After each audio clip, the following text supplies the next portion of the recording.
New tonight, the Utah Jazz continue to celebrate 50 years of basketball, but this time on the big screen. The franchise is debuting a full-length documentary. It's going to be pretty cool. News specialist Brianna Chavez joins us live from the Delta Center, where this film is expected to premiere. Hey, Brianna. Hey, Mike and Ashley, tomorrow fans will be able to come here to the Delta Center for a free screening. I actually got to speak to one of the film's creators earlier today. He says it's all about celebrating our past while looking ahead to the future.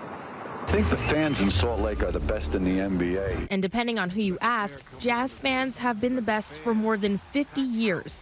All season long, the Utah Jazz had been celebrating its franchise history. There's just so much rich stories that just haven't been told across our 50-year history. So to encapsulate it all. So it kind of started out as a podcast and then eventually grew in scope multiple times. Chris George, senior creative director, and others helped create something special for fans. That was the start of the great run. A full-length documentary feature. Taking on this project of telling 50 seasons of any organization is a very daunting task. A project that took 13 months, 5 of those focused on editing it all together. We sifted through and gathered over 40,000 hours of footage, which ended up being about over 150 terabytes of storage space. Featuring 70 notable figures from the franchise's past and present, like John Stockton, Karl Malone, and of course, Frank Layden. It was just really fun to understand better his legacy that he really set forth. And while 90 minutes isn't enough to tell the whole story of the Utah Jazz,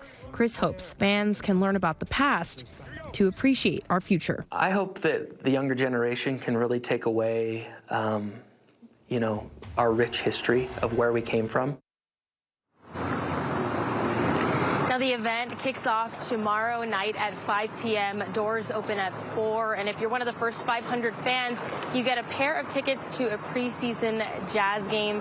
And if you can't come out, no worries. The documentary is going to be available for streaming on the Jazz Plus channel and on their YouTube channel starting next week. For Live at 5, I'm Brianna Chavez.